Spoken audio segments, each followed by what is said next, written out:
Hello बच्चों, मैं हूं Deepak Yadav, director of extra mind tutorial. स्वागत करता हूं आपके अपने YouTube channel Yadav sir physics वाले। बच्चों, आज की क्लास में हमारा जो टॉपिक है वो बहुत ही इंपॉर्टेंट टॉपिक है और आज हम लोग पढ़ने वाले हैं डायमेंशनलाइसिस के एप्लीकेशंस। अगर अभी तक आपने डायमेंशनल फॉर्मूला निकालना नहीं सीखा है तो आप हमारी लास्ट वीडियो को जाकर देख सकते हैं, वहां पर मैंने आपको डायमेंशनल फॉर्मूला निकालना सिखाया है। ठीक है, आप यूट्यूब पे सर्च कीजिए यादव सर फिजिक्स वाले और उसमें आप प्लेलिस्ट में जाइए, यूनिट्स एंड मेजरमेंट, वहां पे आपका तीसरा वीडियो जो होगा उसके अंदर आपको how to find dimensional formula देखने को मिल जाएगा। ठीक है बच्चों, तो आज हम लोग बात कर रहे हैं डायमेंशनलाइसिस के एप्लीकेशंस की और इसमें जो आज हमारा पहला एप्लीकेशन है वो है conversion from one system of units to another. यानी अगर कोई चीज एक सिस्टम ऑफ यूनिट में दे रखा और हमें दूसरे सिस्टम ऑफ यूनिट में कन्वर्ट करना हो तो वो हम कैसे कर सकते हैं। ठीक है, आज हमें यही समझना है। ठीक है बच्चों, तो अगर हम बात करते हैं फिजिक्स में, तो फिजिक्स में किसी भी मेजरमेंट को अगर आप एक्सप्रेस करना चाहते हैं तो उसको एक्सप्रेस करने के लिए आपको एक न्यूमेरिकल वैल्यू और उसके साथ साथ एक उसकी पर्टिकुलर यूनिट की जरूरत पड़ती है।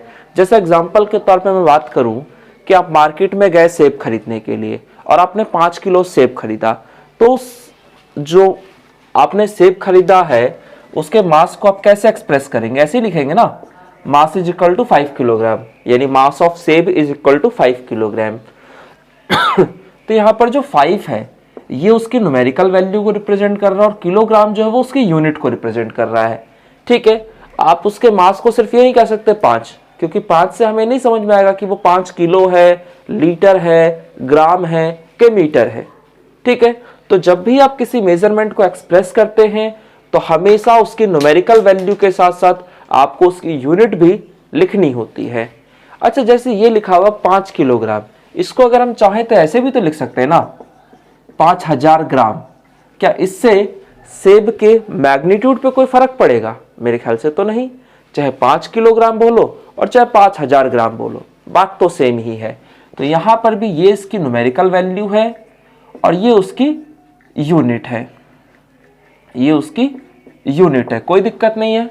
तो ऐसे ही अगर मैं इन जनरल किसी भी फिजिकल क्वांटिटी की बात करता हूं तो इन जनरल अगर मैं किसी भी फिजिकल क्वांटिटी की बात कर रहा हूं तो उसको लिखने के लिए हमें हमेशा N1U1 is equal to N2U2 होता है। बात समझ में आता है? उस फिजिकल क्वांटिटी को आप ऐसे भी लिख सकते हैं और आप ऐसे भी लिख सकते हैं, यानी दोनों ही सेम है। अगर आपको किसी एक सिस्टम में वैल्यू दे रखी है और दूसरे सिस्टम में पूछ लिया जाए तो वो कैसे करेंगे? यानी अगर आपको N2 निकालना हो तो वो कैसे निकलेगा? तो सीधा सा फंडा आप इन दोनों को ले लीजिए ना, ये दोनों बराबर ही हैं। तो आप क्या कहोगे? क्योंकि N2U2 is equal to N1U1, तो यहां से आपका N2 क्या निकल के आएगा? तो N1U1 बटे में U2। सो ये आपका बेसिक सा फॉर्मूला हो गया जो कि आपको प्रॉपर्ली समझ में आता होगा। तो इसमें तो कोई दिक्कत नहीं है ना। सो N2 is equal to N1U1 बटे में U2। तो अगर मैं आपको कोई दूसरा एग्जांपल देकर समझाना चाहूं और मान ले मैं कहता हूं कि भाई कोई ऑब्जेक्ट है जिसकी वेलोसिटी 18 किलोमीटर पर आवर है और इसको कहा जा रहा है कि मीटर पर सेकंड में कन्वर्ट कीजिए। तो किलोमीटर पर आवर जो है वो बड़ा सिस्टम ऑफ यूनिट है और मीटर पर सेकंड छोटा सिस्टम ऑफ यूनिट है। तो इसको आप जब कन्वर्ट करेंगे तो क्या करेंगे? तो किलोमीटर पर आवर है, इसको मीटर पर सेकंड में कन्वर्ट करना है। तो सीधा सा फंडा है, 1 किलोमीटर में 1000 मीटर होते हैं और 1 घंटे में 3600 सेकंड होते हैं। और जब इसको आप सॉल्व करते हैं तो यहाँ से आपको 5/18 आ जाता है, तो 18 से 18 कट गया, तो ओवरऑल जो निकल के आया वो 5 मीटर पर सेकंड है। तो यहाँ पर अगर आप देखें तो जो fundamental units of mass, length और टाइम हुआ करते थे उनके साइज पे फर्क पड़ गया है। यहाँ पे आप देख रहे हैं लेंथ का जो साइज था वो किलोमीटर था, यहाँ लेंथ का साइज जो है वो मीटर है, यानी लेंथ के साइज पे फर्क पड़ा।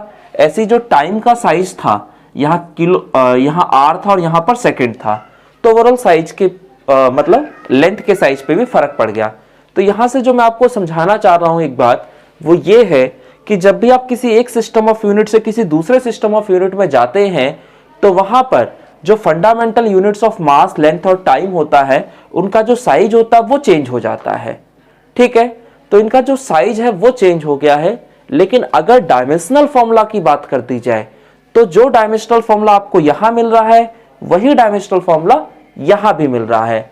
ठीक है, आप देखेंगे यहां पर जो वेलोसिटी है उसका ऐसा मतलब किलोमीटर पर आवर में है, तो यहाँ पर जो इसका डायमेंशनल फॉर्मूला होगा वो क्या होगा, तो ऑब्वियसली वो m की पावर 0, l की पावर 1 और t की पावर -1 है। यहां पर भी अगर आप देखेंगे तो वेलोसिटी का डायमेंशनल फॉर्मूला आपको सेम ही मिलेगा, m0 l1 t की पावर -1। भाई किलोमीटर का पावर 1 है यानी लेंथ का पावर 1, r का पावर -1 है, बटे में ना पर r है तो r का पावर -1 हो गया, तो यहाँ पे टाइम का पावर -1। ऐसे यहां पर देखेंगे मीटर का पावर 1 है यानी लेंथ का पावर 1, सेकंड बटे में है तो ऊपर जाएगा तो सेकंड का पावर -1 हो जाएगा, तो यह टाइम का पावर -1 है। यानी कि जो डायमेंशन है यानी जो पावर है उस पे तो कोई फर्क नहीं पड़ रहा एक सिस्टम से दूसरे सिस्टम में जाने पे, लेकिन हाँ इनके जो साइज है उस पे जरूर फर्क पड़ गया है। ठीक है, ये जो साइज था यहाँ पे बड़ा था, यहाँ पे लेंथ का साइज छोटा हो गया। ऐसे यहाँ पर भी आर का साइज बड़ा था और यहाँ पर मतलब टाइम का साइज जो था वो आर में था और यहाँ पे सेकंड में था, तो यहाँ भी साइज में फर्क पड़ गया। तो ओवरऑल जब आप एक सिस्टम से दूसरे सिस्टम में जाते हैं तो fundamental units of mass, length और टाइम के साइज में फर्क पड़ता है, लेकिन जो उनके डायमेंशंस यानी जो पावर है उस पर कोई फर्क नहीं पड़ता। तो अगर मैं इस सिस्टम में लिखना चाहता हूं तो मुझे मानना पड़ेगा कि यहां पर जो fundamental units of mass, length और टाइम है उनका जो साइज है वो m1, l1 और t1 है। और जो दूसरा सिस्टम है वहां साइज चेंज हो गया है तो उसको दिखाने के लिए हम m2, l2 और t2 लिख देते हैं। ठीक है, तो ये तो मैंने एग्जाम्पल के थ्रू समझाया। अगर प्रॉपर वे में मैं लिखना चाहूं तो इसको मैं किस तरीके से लिख सकता हूं, एक बार हम इस चीज को भी समझते हैं।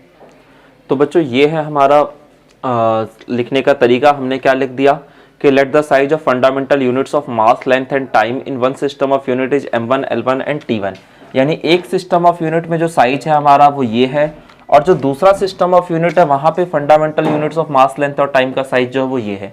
मैंने आपको बताया था एक सिस्टम से दूसरे सिस्टम में जाते हैं तो हमारा साइज जो होता है वो चेंज हो जाता है।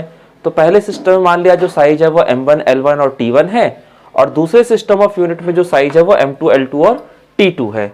और मान लेते हैं कि यहाँ पर जो डायमेंशन यानी जो पावर है मास, लेंथ और टाइम का वो क्या है आपका, तो वो है a, b और c। ठीक है, और मैंने आपको बताया था एक सिस्टम से दूसरे सिस्टम में पावर कभी चेंज नहीं होता। ठीक है, लेकिन हाँ साइज जरूर चेंज हो जाता है। और हमने अभी थोड़ी देर पहले बोला था कि अगर आपको n2 निकालना हो तो उसके लिए क्या तरीका होता है, तो n1 u1 बटे में u2। तो n1 तो n1 है, u1 को मैं कैसे लिख सकता हूं, तो इसे मैं लिख सकता हूं m1, l1, t1 और यहाँ पे पावर a, b और c बटे में u2 जो है उसे आप ऐसे ही लिखेंगे m2 का पावर a, l2 का पावर b और t2 का पावर c। बात समझ में आता है भाई। ये एक सिस्टम ऑफ यूनिट था तो यहाँ पे मास, लेंथ और टाइम का साइज ये था, उसका पावर ये था। दूसरे सिस्टम ऑफ यूनिट में अगर मैं बात कर रहा हूं तो मास, लेंथ और टाइम का जो साइज है वो ये है और उसका पावर ये है। अब मुझे बताइए, यहाँ पे आपको साफ साफ दिख रहा है m1 का पावर भी a है और m2 का पावर भी a है। तो अगर मैं इसे सेपरेट करके लिख दूं तो पावर कॉमन आ जाएगा दोनों पे। यानी अगर मैं चाहूं तो मैं इसे ऐसे लिख सकता हूं L2 का पावर b और ये T1 बाय T2 का पावर c। तो ये यहां से आपने N2 निकाल दिया। तो ये आपका बेसिक फॉर्मूला है जिसे आपको पूरी तरह से याद रखना है। अगर आपको ये फॉर्मूला याद है तो इस सवाल में कुछ भी नहीं है। अभी मैं सवाल का पैटर्न सिखाऊंगा कि किस तरह से आपको सिस्टम वाइज सवाल को सॉल्व करना होता है। अगर वो आप एक बार सिस्टम समझ जाएंगे तो उसके बाद आपको किसी भी सवाल में कोई दिक्कत नहीं आएगी। इस टॉपिक पे बेस्ड कम से कम ये गारंटी मेरी है। ठीक है, चलिए तो ये फॉर्मूला आप याद कर लीजिए फटाफट। ठीक है कि n2 इजिकल टू n1, देखो n2 is equal to n1 u1 by u2 था ना, तो u1 वाले ऊपर रहेंगे और u2 वाले जो है नीचे रहेंगे। यानी m1, l1, t1 ऊपर की तरफ रहेगा और m2, l2, t2 नीचे की तरफ रहेगा। बात खत्म हो गई। तो ये इतना आप याद कर लीजिए। इसके बाद बेस्ड इस पे हम क्वेश्चंस देखते हैं कि हमारे क्वेश्चंस होंगे कैसे। तो बच्चों ये आपका क्वेश्चन है और इस क्वेश्चन में क्या रहा है उसको समझते हैं एक बार। तो क्वेश्चन कहता है कि the density of mercury is 13.6 ग्राम पर centimetre cube in CGS system. यानी मरकरी की डेंसिटी की वैल्यू आपको सीजीएस सिस्टम में दे रखी है।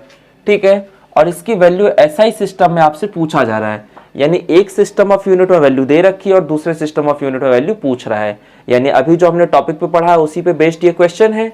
तो सबसे पहला काम जो होता है आपका वो ये है कि आपको जो भी फिजिकल क्वांटिटी दे रखी है आप उसका डायमेंशनल फॉर्मूला निकाल लीजिए, ठीक है, जिससे कि आपको एबीसी का वैल्यू पता चल जाए। और आपको ये पता है कि एबीसी का वैल्यू तो चेंज हो रहा नहीं है, चाहे इस सिस्टम में हो चाहे दूसरे सिस्टम में हो, ठीक है। तो आपका सबसे पहला काम जो होता है, जब भी क्वेश्चन दिया जाए तो जिस चीज का आपको वैल्यू पूछा जा रहा है उसका आप डायमेंशनल फॉर्मूला निकालिए। जैसे यहां बात की जा रही थी डेंसिटी की, तो डेंसिटी का आपको बेसिक फॉर्मूला याद होगा कि डेंसिटी का बेसिक फॉर्मूला होता है मास अपॉन वॉल्यूम। और मास तो आपका फंडामेंटल है, इसको तो आप तोड़ नहीं सकते, ठीक है। और वॉल्यूम जो है उसको आप length into breadth into height कर सकते हैं, लेकिन वो सब भी करने की जरूरत नहीं है। मैंने आपको बताया था कि जब भी आपको डायमेंशनल फॉर्मूला निकालना हो, सबसे पहला काम है कि आप क्या कीजिए, उसको एसआई यूनिट निकाल लीजिए उसका। और जैसे ही आपको एसआई यूनिट पता चल जाएगा आप डायमेंशनल फॉर्मूला बहुत आसानी से निकाल पाएंगे। अब जैसे अगर मैं मास की बात कर दूं तो मास की एसआई यूनिट आपका किलोग्राम होता है और वॉल्यूम का एसआई यूनिट मीटर क्यूब होता है। तो जब ये मीटर क्यूब आपका ऊपर जाएगा तो आप लोग को ये पता है ना कि अगर कोई भी चीज नीचे से ऊपर जाती है तो उसके पावर का जो साइन है वो चेंज हो जाता है। तो यहाँ पे पावर प्लस में था तो ऊपर जाएगा तो पावर आपका माइनस में हो जाएगा। तो इस तरह से ये आपने एसआई यूनिट निकाल दिया। और जैसे ही आपने एसआई यूनिट निकाला आपका डायमेंशनल फॉर्मूला निकल के आ जाएगा, कोई दिक्कत नहीं है। किलोग्राम की पावर 1 यानी मास की पावर 1, मीटर का पावर -3 यानी लेंथ का पावर -3, बाकी टाइम क्या हो जाएगा आपका 0 होगा क्योंकि यहाँ पे सेकंड नहीं है। तो इस तरह से आपने एबीसी का वैल्यू फाइंड आउट कर लिया, ठीक है। तो ये आपने एबीसी का वैल्यू फाइंड आउट करने यानी पहला स्टेप आपने कंप्लीट कर लिया। सेकंड स्टेप में आपको यहाँ पर एक लाइन ड्रॉ करना है। जिस सिस्टम में दे रखा है पहले आप वो सिस्टम लिखिए। तो किस सिस्टम में दे रखा है, तो भाई सीजीएस सिस्टम में दे रखा है। पूछा किस सिस्टम में जा रहा है, तो जी एसआई सिस्टम में पूछा जा रहा है, कोई बात नहीं। अब यहाँ पर जो सीजीएस सिस्टम में न्यूमेरिकल वैल्यू दे रखी थी वो कितनी है, तो वो है 13.6। और एसआई सिस्टम में क्या न्यूमेरिकल वैल्यू होगी हमें पता लगाना है। अच्छा, अब सीजीएस सिस्टम में जो मास, लेंथ और टाइम होता है इनका फंडामेंटल यूनिट लिखिए। तो सीजीएस सिस्टम मास को किस में नापा जाता है, ग्राम को बाय सेंटीमीटर ग्राम सेकंड, यानी मास को ग्राम में, लेंथ को सेंटीमीटर में, टाइम को सेकंड में। तो मास की जो बेसिक यूनिट होती है वो 1 ग्राम होती है। लेंथ का बेसिक यूनिट जो हो गया यानी साइज जो होगा, बेसिक साइज होता है वो 1 सेंटीमीटर का होता है। और टाइम का आपका 1 सेकंड होता है, कोई दिक्कत नहीं है। ऐसे आप आइए एसआई सिस्टम में। तो एसआई सिस्टम में जो मास का बेसिक यूनिट होता है वो होता है किलोग्राम, लेंथ का बेसिक यूनिट होता है आपका मीटर और टाइम का बेसिक यूनिट होता है आपका सेकंड। ये काम कर लिया आपने। अभी आपको आपका बेसिक फॉर्मूला याद होना चाहिए कि आपका जो बेसिक फॉर्मूला था वो था क्या। तो आपका बेसिक फॉर्मूला यही कहता था ना कि N2 = N1 और यहाँ पे M1/M2 का पावर A, L1/L2 का पावर B और T1/T2 का पावर C। अब देखो ध्यान से, N2 आपको निकालना है, N1 आपको पता है 13.6, M1 जो है वो कितना है, तो भाई 1 ग्राम है, ठीक है जी, 1 ग्राम लिख दिया। और M2 कितना है, तो जी 1 किलोग्राम है। अब बटे में हमने 1 किलोग्राम लिख दिया और इसका पावर था A का मतलब 1। अब यहां पर प्रॉब्लम क्रिएट हो गई। देखो, क्या आप ग्राम से किलोग्राम को काट सकते हैं? नहीं काट सकते। पहले आपको क्या करना पड़ेगा, दोनों को सेम उसमें रखना पड़ेगा। या तो दो नीचे वाले को ग्राम में कन्वर्ट कर लो या ऊपर वाले को किलोग्राम में कन्वर्ट कर लो, क्योंकि अगर ऊपर भी किलोग्राम है नीचे भी किलोग्राम है तो कट जाएगा। ऊपर भी ग्राम है नीचे भी ग्राम है तो भी कट जाएगा, लेकिन ऊपर ग्राम है नीचे किलोग्राम है नहीं कटेगा। तो इसलिए हमारा बेसिक काम है कि पहले हम दोनों को सेम उसमें कन्वर्ट कर लें, या तो दोनों ग्राम कर लें या तो दोनों ही किलोग्राम कर लें। तो इसके लिए क्या करना है, जब आपको पता है कि ये काम आपको एट द एंड करना ही है, तो यहां पे करने से बढ़िया भाई यहीं कर लो ना। यहां कर लोगे ज्यादा फायदे में रहोगे, चीजें आसानी से हो जाएंगी। यहां पे आपके स्टेप्स बढ़ते चले जाएंगे, कोई मतलब नहीं है उस बात का। तो आप यहीं पे कन्वर्ट कीजिए। और हमेशा याद रखिएगा, बड़े को छोटे में कन्वर्ट करना ज्यादा आसान होता है एज कंपेयर टू छोटे को बड़े में करना, ठीक है।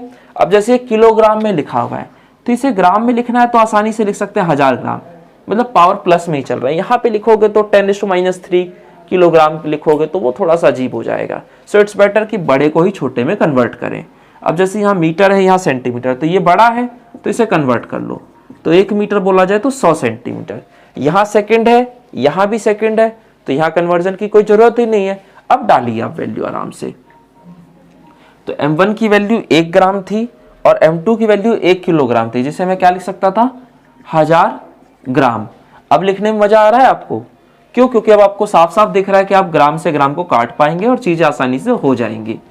अच्छा, ये तो होगी m1 m2 की कहानी। अब आ जाते हैं L1 L2 पे। तो L1 है आपका 1 सेंटीमीटर और L2 जो है आपका वो 100 सेंटीमीटर है और इसका पावर B है।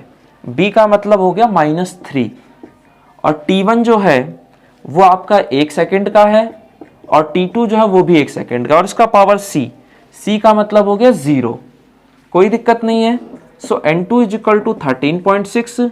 यहाँ ये ग्राम से ये ग्राम चला गया तो यहाँ आ गया 1/1000। यहाँ पे सेंटीमीटर से सेंटीमीटर चला गया तो यहाँ आ गया 1/100 और इसका पावर -3। और देखो यहाँ सेकंड से सेकंड कट गया और 1/1 तो 1 आएगा और उसका पावर 0। तो देखो किसी का भी पावर 0 हो तो वो हमेशा 1 ही होता है, तो 1 का पावर भी 0 होगा तो वो भी 1 ही होगा, कोई समस्या नहीं है। अच्छा, यहाँ पर एक और चीज समझने की है, वो ये है कि यहाँ पे 1/100 का पावर -3 लिखा हुआ है। तो इसको आसान बनाने के लिए आप क्या कीजिए, जब भी आपको पावर नेगेटिव में दिखे उसे पॉजिटिव में बनाइए। तो पावर को पॉजिटिव करने का एक ही तरीका होता है कि नीचे वाली चीज को ऊपर ले जाएं और ऊपर वाली चीज को नीचे ले जाएं। क्योंकि भाई कोई चीज नीचे लिखी होती तो उसे ऊपर ले जाते थे तो पावर का साइन चेंज हो जाता था ना, तो वही वाला कंसेप्ट हम यहाँ पे लगा रहे हैं। तो यहाँ आ गया ये 13.6, ये 1/1000 और यहाँ पे 1/100 का पावर -3। तो अगर इसे पलट दूंगा मैं, यानी अगर मैं इसे 100/1 कर दूंगा तो इसका पावर +3 आ जाएगा। और अभी चीजें आसान हो गई हैं, अब आप आसानी से कैलकुलेट कर सकते हैं वैल्यू को। तो ये आ गया 13.6 इंटू में 1/1000 और यहाँ 100 को 3 बार मल्टीप्लाई किया गया है तो इसे आपने 3 बार मल्टीप्लाई कर लिया। अब यहाँ जो कट रहा उसे काट दीजिए, तो 3 जीरो से आपके 3 जीरो चले गए तो बचा क्या यहाँ पे, तो 13.6 इंटू में 10 की पावर 3। तो यही आपका दूसरे सिस्टम ऑफ यूनिट में न्यूमेरिकल वैल्यू है। सो आपको समझ में आया कि अगर किसी भी एक सिस्टम में वैल्यू दे रखी हो तो दूसरे सिस्टम में कैसे निकालते हैं। स्टेप बाय स्टेप मैं एक बार फिर बता देता हूं आपको। सबसे पहला काम, जिस भी चीज की वैल्यू पूछी जा रही है दूसरे सिस्टम में उसका डायमेंशनल फॉर्मूला निकालिए, जिससे कि आपको ABC का वैल्यू पता चल जाए। उसके बाद आपने एक लाइन ड्रॉ करनी है, लाइन के इस तरफ वो सिस्टम लिखना है जिसमें वैल्यूज गिवन है, इस तरफ वो सिस्टम लिखना है जिसमें वैल्यूज निकालनी है। अब जैसे यहाँ पे CGS सिस्टम दे रखा है तो CGS सिस्टम मास का बेसिक यूनिट जो होता है वो 1 ग्राम होता है, लेंथ का बेसिक यूनिट है 1 सेंटीमीटर, टाइम का सेकंड।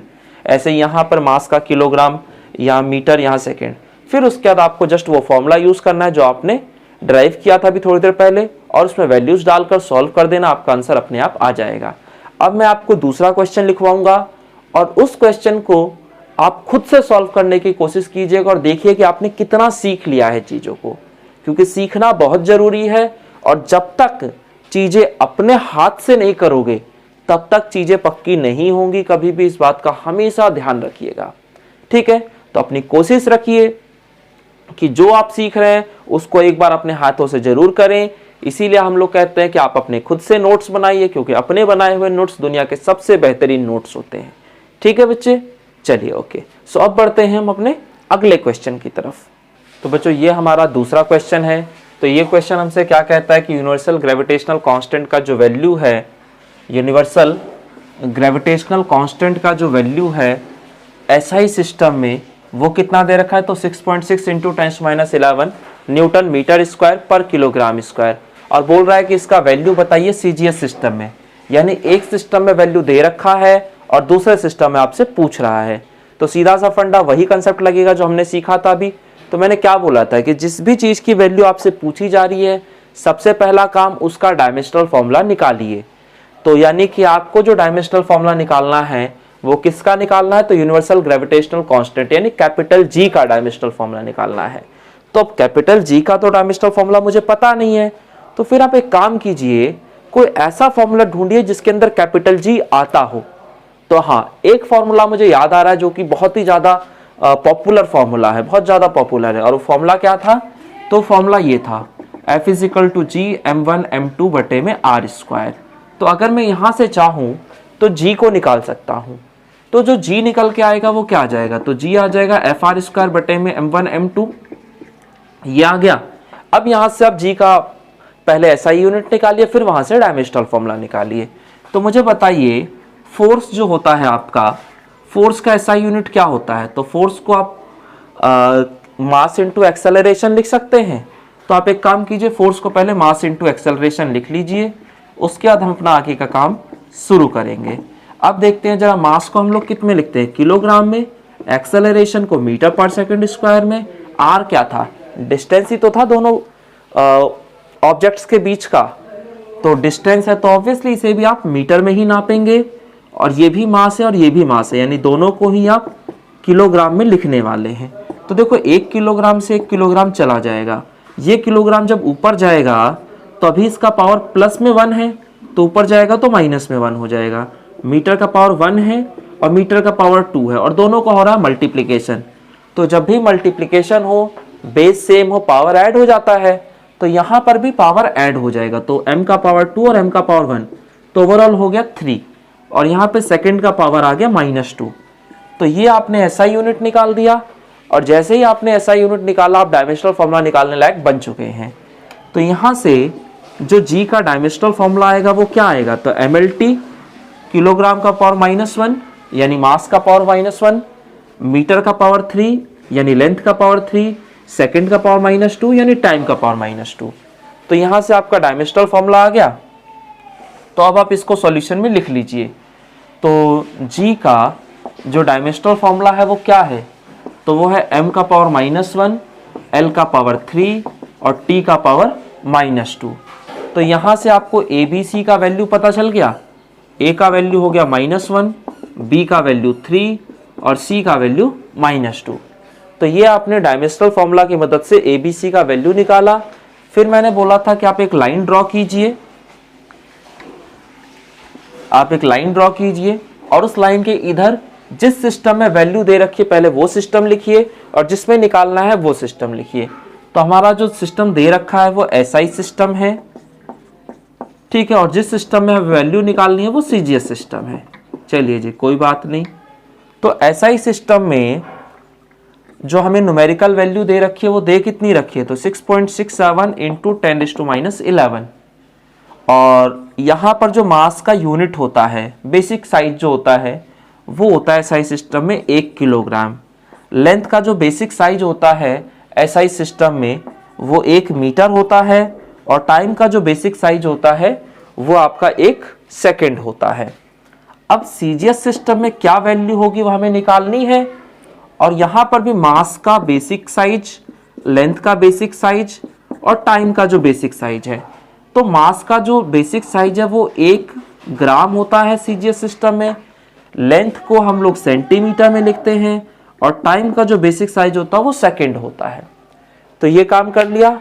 अब मैंने बताया था कि आगे जाके हमें कन्वर्जन करना पड़ता है, तो वो काम हम यहीं पे कर लेते हैं अपना। तो देखो, यहाँ किलोग्राम है, यहाँ ग्राम है, तो बड़ा तो किलोग्राम है ना, तो इसको कन्वर्ट कर लो। तो 1 किलोग्राम बोला जाए तो 1000 ग्राम, यहाँ पे मीटर है, यहाँ सेंटीमीटर, तो ऑब्वियसली मीटर को सेंटीमीटर में कन्वर्ट कर लेंगे। तो 1 मीटर बोला जाए तो 100 सेंटीमीटर। बाकी ये सेकंड तो सेकंड है ही, कोई दिक्कत ही नहीं है इसका। अब इसके बाद जो तीसरा स्टेप मैंने बताया था आपको वो क्या था कि आप अपना बेसिक फॉर्मूला लिख लीजिए, ठीक है। देखिए, इसकी तो जरूरत है नहीं, ये हमने कर लिया, इसको आप चाहे तो नोट डाउन कर लीजिएगा। तो यहाँ से जो आपका N2 निकल के आएगा वो क्या आ जाएगा? N1, और यहाँ पे M1/M2 का पावर A, L1/L2 का पावर B और T1/T2 का पावर C। ये लिख लिया हमने बेसिक फॉर्मूला। अब यहाँ पे वैल्यू डालना शुरू करो। तो N1 की वैल्यू थी आपकी 13.6 इंटू कितनी थी? 6.67 इंटू 10⁻11। तो 6.67 इंटू 10⁻11। M1 जो है आपका वो 1000 ग्राम है और M2 जो है आपका वो 1 ग्राम है और इसका पावर A है। A का मतलब -1। L1 जो है आपका वो 100 सेंटीमीटर है और L2 जो है वो 1 सेंटीमीटर और उसका पावर B। B का मतलब है 3 और T1 जो है वो सेकंड में है, T2 भी सेकंड में और इसका पावर C। C का मतलब -2। ठीक है, इसको जरा सॉल्व करते हैं, देखते हैं क्या आता है। तो 6.67 इंटू 10⁻11 और यहाँ इस ग्राम से ये ग्राम चला जाएगा, इस सेंटीमीटर से सेंटीमीटर, इस सेकंड से सेकंड। तो ये जो मेहनत आपने यहाँ की थी वो वहां रंग ला रही है। बस समझ में आता है भाई, ये जो आपने यहाँ कन्वर्जन कर लिया था उसका फायदा ये हुआ कि यहाँ आपके स्टेप्स नहीं बढ़े, अदरवाइज आप यहाँ करते तो ये ज्यादा लेंदी प्रोसेस हो जाता आपके लिए। अब आप देख पा रहे हैं कि यहाँ पर क्या लिखा है, तो यहाँ लिखा 1000/1 और उसका पावर -1, 1000/1 और उसका पावर -1। यहाँ पे 100/1 और उसका पावर 3 और यहाँ पे 1/1 है और उसका पावर -2 है। तो 1 की एक खासियत है, इसका पावर चाहे प्लस में हो चाहे माइनस में हो चाहे जीरो हो, वैल्यू हमेशा 1 ही आती है। तो 1 को लेकर टेंशन लेने की बिल्कुल भी जरूरत नहीं है, आप नॉर्मली 1 लिख दीजिए।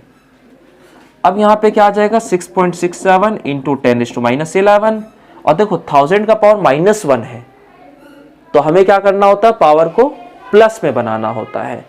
तो माइनस को अगर प्लस करना है तो ऊपर का चीज नीचे, नीचे का चीज ऊपर। अभी सिखाया था थोड़ी देर पहले ही, तो इसको हम ऐसे लिख देंगे तो इसका पावर +1 होगा और +1 लिखो मत लिखो कोई फर्क नहीं पड़ता। और 100 का पावर 3 यानी कि 100 को आपको 3 बार मल्टीप्लाई करना है। अब जो कटे उसे काट दो, तो फिलहाल इन 3 जीरो से ये 3 जीरो चले गए तो बचा कितना, तो 6.67 इंटू 10⁻11 और ये हो गया 10 की पावर +3। बेसिक मैथमेटिक्स आती होगी आप लोग को, आपको पता है कि बेस से मल्टीप्लिकेशन पावर ऐड होता है, तो -11 + 3 कितना आ जाएगा, तो प्लस का 8 आ जाएगा, सॉरी माइनस का 8 आ जाएगा। तो इस तरीके से ये आपने अपनी न्यूमेरिकल वैल्यू फाइंड आउट कर ली। तो मेरे ख्याल से आप लोगों में से बहुत सारे लोग ऐसे होंगे जिन्होंने क्वेश्चन खुद से ही कर लिया होगा वीडियो को पॉज करके, और जिन्होंने नहीं किया था इस बार वो अब की बार ट्राई करें। ठीक है, अभी तो कंसेप्ट आपको और भी ज्यादा क्लियर हो चुका होगा कि भाई आपको क्या पैटर्न फॉलो करना है, कैसे स्टेप बाय स्टेप आगे बढ़ना है। अब इसमें मैं आपसे तीसरा क्वेश्चन कराता हूं कि हमारा तीसरा क्वेश्चन जो होगा वो कैसे होगा, वो थोड़ा सा डिफरेंट हम रखेंगे। तो बच्चों ये आपका तीसरा क्वेश्चन है, इस क्वेश्चन को एक बार देखिए और सोचिए कि इसमें क्या करना है। ठीक है, या अपने आप से एक बार ट्राई कीजिएगा, वीडियो को पॉज करके, ना हो तो वीडियो को ऑन करके दोबारा देखिएगा और आपको चीजें समझ में आएंगी कि आपको करना क्या है। अब जैसे ये क्वेश्चन थोड़ा सा डिफरेंट है, इस क्वेश्चन में क्या रहा है कि find the value of 100 joule on a system which has 20 centimeter 250 gram and half minute at the fundamental unit of mass length and time. यानी कि आपको 100 जूल की वैल्यू बतानी है किसी सिस्टम में। अब प्रॉब्लम क्या है कि इस क्वेश्चन में हमें ये बताया ही नहीं गया है कि हमें किसकी वैल्यू निकालनी है, हमें तो बस बोल दिया कि 100 जूल की वैल्यू को आप निकालिए किसी दूसरे सिस्टम में। ठीक है, और वो जो सिस्टम है अगर आप देखेंगे तो आपको उसका भी समझ में नहीं आएगा कि ये सिस्टम है कौन सा, क्योंकि यहां पर जो मास लेंथ और टाइम का जो फंडामेंटल यूनिट्स हैं, यानी जो बेसिक यूनिट है वो क्या है, तो भाई लेंथ का बेसिक यूनिट जो वो 20 सेंटीमीटर है। अब कुछ लोगों को सेंटीमीटर देख के ऐसा लगता होगा जैसे कि ये सीजीएस सिस्टम है, लेकिन बेटा मैं बता दूं आपको कि सीजीएस सिस्टम में जो आपका मास का फंडामेंटल यूनिट होता था वो 1 ग्राम होता था, ना कि 225 ग्राम, या फिर 1 सेंटीमीटर होता था, ना कि 20 सेंटीमीटर। सो बात समझ में आ रहा है। तो इसे आप सीजीएस कहने की गलती मत कीजिएगा, क्योंकि यहां पर जो साइज है वो 20 सेंटीमीटर है, ना कि 1 सेंटीमीटर। 1 ग्राम ना होके यहाँ 250 ग्राम है, तो ऑब्वियसली इस सिस्टम का भी हमें नहीं पता, तो हम इसे क्या कहेंगे, एक न्यू सिस्टम मानकर करेंगे। लेकिन वो तो खैर अभी आगे की बात है। सबसे पहला तो काम है कि हमें डायमेंशनल फॉर्मूला निकालना है जिससे कि हमें एबीसी का वैल्यू पता चल सके। और डायमेंशनल फॉर्मूला तो भाई तभी निकलेगा ना जब आपको ये पता हो कि जो फिजिकल क्वांटिटी वो कौन सी है, तो वो उसका हम अंदाजा लगाएंगे इसके यूनिट से। तो यूनिट क्या लिखी है, जूल। अब सोचो जूल किसकी यूनिट होती है, तो भाई जूल तो यूनिट होती है वर्क की या एनर्जी की। भाई एनर्जी की यूनिट तो जूल होती है, या आप ऐसे कह लो कि वर्क की यूनिट जूल होती है। तो अगर 100 जूल बोल रहा है, इसका मतलब बात कर रहा है वो वर्क या एनर्जी की, और वर्क और एनर्जी मैथमेटिकली तो सेम ही है, ठीक है। तो यानी कि आपको जो डायमेंशनल फॉर्मूला निकालना है वो वर्क का निकालना है।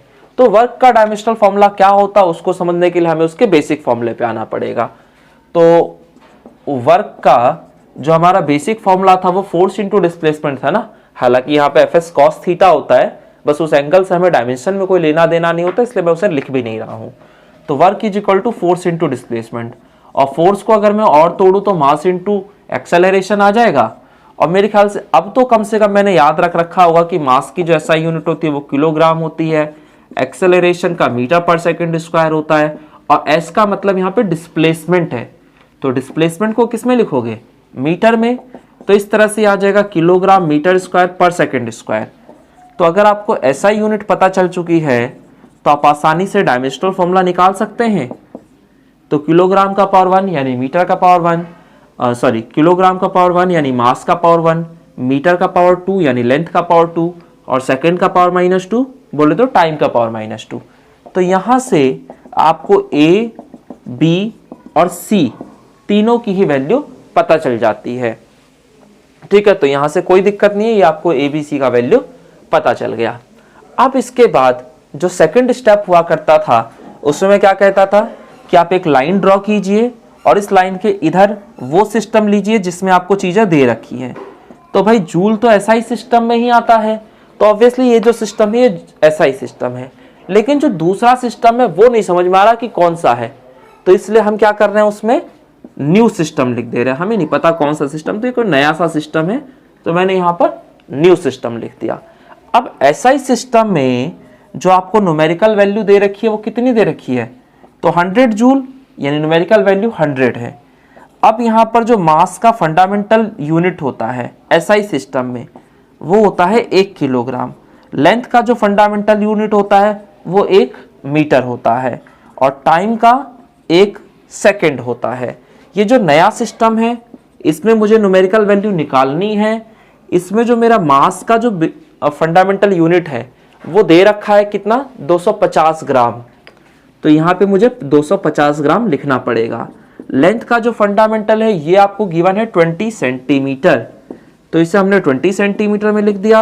और अगर हम टाइम की बात कर दें तो टाइम का जो फंडामेंटल यूनिट है वो हाफ मिनट है। तो हाफ मिनट को अगर आप चाहें तो आप 30 सेकेंड भी लिख सकते हैं, तो मैंने डायरेक्टली 30 सेकेंड ही लिख दिया, कोई दिक्कत नहीं है। अच्छा, अब मैंने बोला था कि भाई आगे चल के हमें डिवाइड करना होता है, और डिवीजन के वक्त ऊपर और नीचे वाली चीजें सेम होनी चाहिए। यानी अगर ये किलोग्राम में तो वो भी किलोग्राम में, अगर वो ग्राम में है तो ये भी ग्राम में हो। तो मैंने बोला था कि बड़े को छोटे में कन्वर्ट करना ज्यादा आसान होता है, तो कर लो कन्वर्ट, किसने मना किया है। तो 1 किलोग्राम कितने ग्राम के बराबर होता है, 1000 ग्राम।